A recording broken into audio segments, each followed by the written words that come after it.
Hello friends, this is Thaddeus from Going Nerdy, and I have a very serious question to ask you. Are Dave Filoni and Jon Favreau trying to make Boba Fett the Mandalore in the new Star Wars canon? Now, I think so, and here are my thoughts. So, it all started when I was watching this video from a creator, Star Wars Fanatic, and he puts forth this awesome theory. Now, I don't know if it's his theory or if it's someone else's theory. It doesn't matter, but it's an amazing theory, and I'm glad that I was able to watch this video. Episode 5 is all about Din Djarin. But why put an episode of the Book of Boba Fett that doesn't even star Boba Fett? Like, at all. He's not in it. And the reason that they do this is that this wasn't an episode about Din Djarin. This is about what Boba Fett will need to do to become the Mandalore of the Mandalorian people. Now, what the video from Star Wars Fanatic claims is that Boba Fett will be the new Mandalore. He will make Tatooine the new home planet of the Mandalorian people. And he will ultimately rule like he wants to rule the crime empire, right? Except instead of being an imperial crime boss or a crime boss, he's going to be the Mandalore. Instead of being this, like, weird guy who sells a bunch of, like, I don't know, whatever, he's going to, Unite us. Unite us. Unite the clans.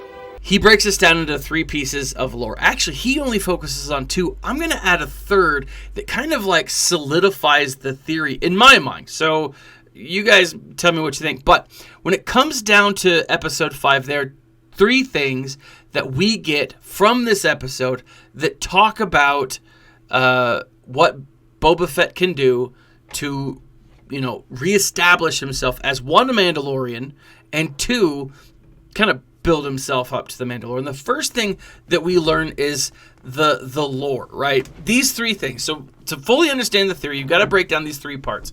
And Rookcast, the Armorer, she goes into these 3 things. She goes into the legends of the Darksaber. She talks about the Mythosaur and this kind of like prophecy of the Mythosaur. And she talks about the mines of Moria. The mines of Mandalore. Now, what's fascinating about all 3 of these legends is they deal with the idea of victory over death and the eventual rebirth. This is really deep religious stuff, which sounds awesome. So, like, anyone who's remotely religious, many Christians will probably look at this and be like, oh, that's a Jesus reference right there. Space Jesus? Probably. I don't know. But we've got these 3 things. The Darksaber can only be wielded by those who have won it in martial combat, right? Just like Jesus. A literal victory over death delivered by your opponent. Like, he is able to save himself from death. Then you have the Mythosaur will appear from beyond time to herald a new age. And then finally, for redemption, a Mandalorian or an outcast Mandalorian needs to find redemption through the living waters located under the surface of Mandalore. This is what's interesting. If you look at the Book of Boba Fett right now, it's all about redemption and second chances. Like, that theme is absolutely running through this. Now, Boba Fett himself died. He was eaten by the Sarlacc. Now, this is a metaphorical death. He clearly didn't die, although acid all over you, whatever. He was reborn when he escaped the Sarlacc. Fennec Shand died, had her core replaced, her values, you could say, and 2 was reborn. Even Black Chrysanthemum and the mods, those Power Ranger biker gang, the Vespa gang that no one's really afraid of except maybe Black Chrysanthemum, they all have this moment of death and rebirth. The Rancor Keeper has that same vibe. That's just Danny Trejo being amazing. But the idea is they're overcoming these things and getting a second chance. So is Boba like Space Jesus? If Space Jesus was a Mandalorian? Yeah, I'm thinking that's what the line they're drawing here. My literary theory might be a little off. But let's go ahead and jump in and talk about the Darksaber. Okay, this was fascinating. So we've learned a lot about the Darksaber up to this point. Like, we've seen it passed down. We've seen it handed off.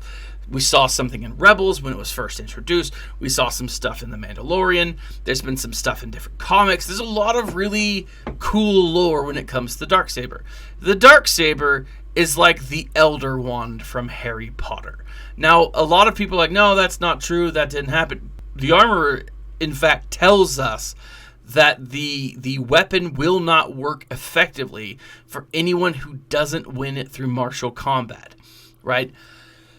So, we get a character, the armor, this total badass, leader of the remaining members of the Children of the Watch. She's leading this group. Who better to tell the story of the lore than her? Now, as the leader of the coven, or the covert, she is the one that kind of calls the shots. Now, in this episode, when talking about the Darksaber, this is what she says. If it is won by Creed, it is said that one warrior will defeat 20, and the multitudes will fall before it. If, however, it is not won in combat, and falls into the hand of the undeserving, it will be a curse to the nations. Mandalore will be laid waste, and its people will be scattered to the four winds. That is where we find Mandalorians now. They are all over the place. Right? Now, granted, most of them were at Navarro, but we know what happened there. The idea, though, is they need to be reunited. Now, this prediction, this death in Wasteland, clearly came true. When Sabine Wren handed Bo-Katan the Darksaber, she doomed all of Mandalore. Now, she didn't know that's what she was doing, right? She didn't know the lore, the theory behind it, like all of this information. But since the blade was not won in combat, so the efforts of Bo-Katan fell, and this brought on the Night of 1,000 Tears. So Mandalore was destroyed, and the Mandalorians were scattered to the wind. This gives us the reason why Bo-Katan is so hesitant to take it back when Din Djarin offers it. He's like, here, take it. I don't want the responsibility, right? He's very cavalier with this weapon of destruction. He doesn't want it, but he's going to carry it until he can find the rightful owner, right? But here's the thing. The fate of Mandalore might have been sealed even before Sabine gave Bo-Katan the weapon. As we know, Tar Vizsla was the original creator of the Darksaber. He was a Mandalorian, he was a Jedi, and upon his death, the Darksaber was brought to the temple on the Jedi temple on Coruscant. House Vizsla was like, no, that's not cool. You don't take our weapons. They're part of our religion. That thing's coming home. So, House Vizsla broke into the temple, liberated the weapon, and then brought it home. Now, as these types of weapons go, they're usually passed from one generation to the next, right? As long as those people are, I don't know, worthy or noble or whatever, right? So it's likely that the House Vizsla was passing it, again, from father to son, father to son, father to son, until Jango Fett open season. This is a Legends comic book where Jango Fett fights none other than Tor Vizsla. Now, Tor Vizsla was the leader of the Mandalorian splinter group known as Death Watch. Tor would have been a descendant of the Blade's original creator, Tar Vizsla, right? So if it does pass from father to son, father to son, father to son, or father to daughter, whoever, right? However it passes from family member to family member, Tor would have been the character. Tor would have been the person who was the rightful heir to the Blade. But he was defeated by Jango.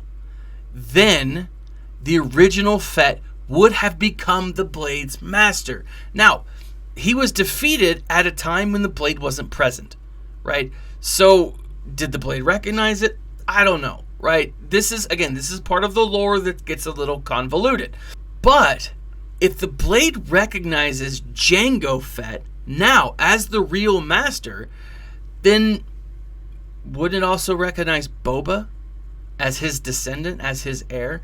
Now, it's possible. It is very, very possible. But, having said that, you might ask, well then, when, Baldy McMother-effer cut his head off, then why wouldn't it have passed to him? Why would not Mace Windu then be the rightful heir to the Darksaber? And I think that would make a very real question. The only possible, thought I have on that is if Jango didn't have it at the time, because at the time it wasn't created in Star Wars canon, it wouldn't have made sense to pass from Jango to Mace Windu. Now, that does bring in the idea that people are saying that Mace Windu still lives. And if Mace Windu still lives, and the saber is technically his, then Boba's real responsibility is less about getting the Darksaber and being able to make it and wield it as like a total bad A, like he totally would. But his goal is to then kill Mace, become the Mandalore, right? Becoming the owner of the Darksaber. That's all very, very possible. But whoever ends up with the Darksaber rightfully will lead the Mandalorian people to victory, to life, to this resurrected, glorious Valhalla in the space heavens. Here's the next thing that we've got to talk about, and that is the Mythosaur. So another interesting point that the armor brings up in this episode is the legend of the Mythosaur. For those unfortunate few who haven't seen the Star Wars Christmas special, our first introduction to the Mythosaur is then, at that time. Boba rides up on a Mythosaur. He's essentially riding this Brontosaurus-looking thing. That's the Mythosaur. Now, the Mythosaur was then used, was this giant beast that the Mandalorians used to like ride into battle, right? Some people like have flags and drummers and some people like do like the Maori war scream or whatever. Mandalorians, they rode these giant dinosaurs, right? It just makes a lot of sense to terrify your opponent. Now, what's interesting about this is the armorer says, again, she provides another bit of information.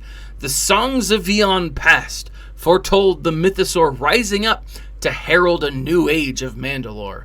Sadly, it only exists in legends. But does it only exist in legends? Have we already seen the Mythosaur? Right? If you go back and you look at that episode of The Mandalorian, Season 2, Episode 1, this is when we see Cobb Vanth rolling up in Boba's armor, right? Din is like, nope, that ain't cool, take it off. Take it all off, right? And, there's a whole thing. The crate dragon that we see here might not have actually been a crate dragon.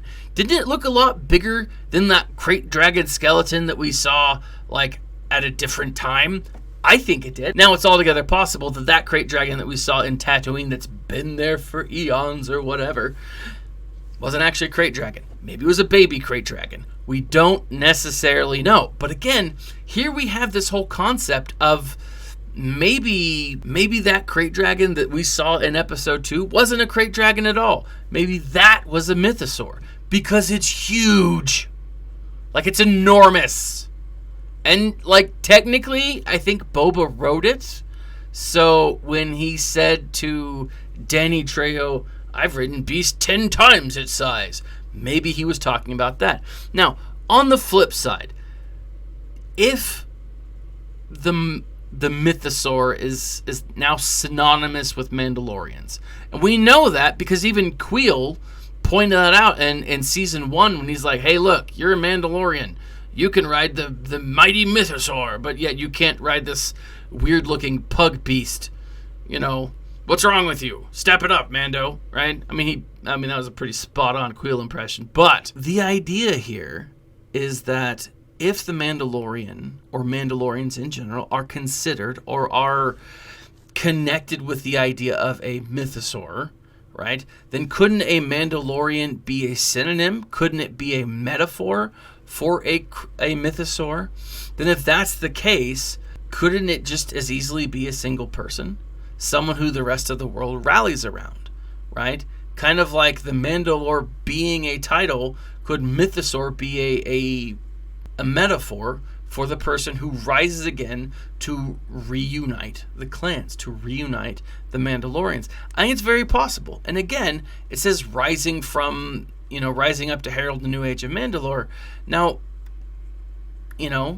I think it's very possible that we could see Boba Fett being that metaphorical Mythosaur, right? Now, personally, I do think that there will be a Mythosaur that shows up, right? Maybe they'll call the Rancor the Mytho, or Mythosaurus Jr., whatever. I don't know. How could they stop us, Cody, too? We're like Cagney and Lacey. You be Tyne Daly, though, because big lady. But then the third thing that we need to talk about is this living waters of the Mines of Mandalore, right? So, in the fight, Din Djarin fights with Paz Vizsla, right? It's a pretty awesome fight. The armorer asks, Din wins. The armorer's like, hey, enough. The armorer asks Paz, he's like, has anyone ever removed your helmet? Paz is like, no, I'm good. She asks Din. Jin's like, he pauses. He's like, crap, she got me. Yes. At one point, my helmet came off. And so the armorer's like, well, you're no longer a Mandalorian, which is like a terrible, terrible thing for a person. Like, that's like so little of a sin in my mind. Like, if they don't take off their helmet, how do they brush their teeth, right? I mean, how do they comb their hair? How do they shave? I mean, because we would have seen like beards growing out of their helmets, right? So I don't know. Maybe it's like, did someone take your helmet off in battle? That's not necessarily the case. But I think the idea is no one should have seen his face, and that's not the case. We know people have seen his face. We know people know. Now, granted, not everyone believes in this concept of you take off your helmet and all of a sudden you're no longer a Mandalorian. But this sect of the Mandalorians, the Children of the Watch, they do believe that. And they said that the only way for the Mandalorian, for Din Djarin, to regain his Mandalorian status is to get to the mines of Mandalore and be with, or something to that effect. It doesn't actually say what he has to do, but he has to connect with the living water of Mandalore. Now, again, Space Jesus. Just gonna say that, right? Living water, come on now. But Mines of Mandalore, he's got to do that. If Din Djarin can regain his Mandalorian status by going to the Mines of Mandalore and engaging with this living water, couldn't Boba Fett just as equally do it? Now, part of me has a feeling that, like, the armor, that thing she dumped into the fire, I have a feeling that that's the living water. Whatever it is, I don't know. But, like, I have a feeling that we've probably either already seen it or we might see it. Now, I don't know if any of this is accurate, right? But as I was watching Star Wars Fanatic, this video, him going through and talking this out, I was fascinated. I was like, that's amazing. That's so cool. He is like right on the money. So I had to make a video. But again, he left out this concept of the living water, and I think that is key to this part, right? Now, here's the other thing. And now this is total rumor. You take it with a grain of salt.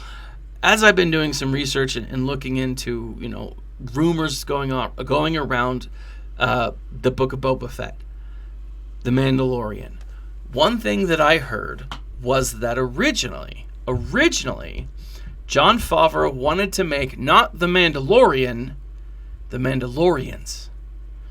And instead of it being a one show or a show about one character, it would have been an ensemble piece that focused on the people of Mandalore.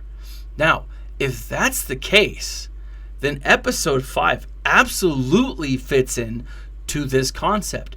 This theory absolutely fits into this concept. But again, this is rumor, right? As it stands, it is a really interesting theory. Is it accurate? We won't know probably for some time, which is infuriating. But this is, again, a really absolutely interesting thought. Could Boba Fett be brought back in to be the Mandalore? We know in old canon he was. He was the Mandalore. Is that something that we're going to see in the future? I honestly think that it's possible, right? He wants a family. We see the family. He needs his tribe. Who best to have his back in that tribe than other Mandalorians. Now, with that, are we going to see other people becoming Mandalorians who are not from the planet Mandalore, those that were adopted into the culture? I think it is very possible, right? Again, keeping with like lots of other theories, I think this hits home in a lot of different ways. But tell me what you think. Did I miss something here? If I'm reading too much into this, this could absolutely be the best episode of the Book of Boba Fett that didn't actually star Boba Fett at all. Now, I'd love to hear your feedback. Check out in the section below for links, for videos. I have a Going Nerdy swag store. We've got all kinds of stuff.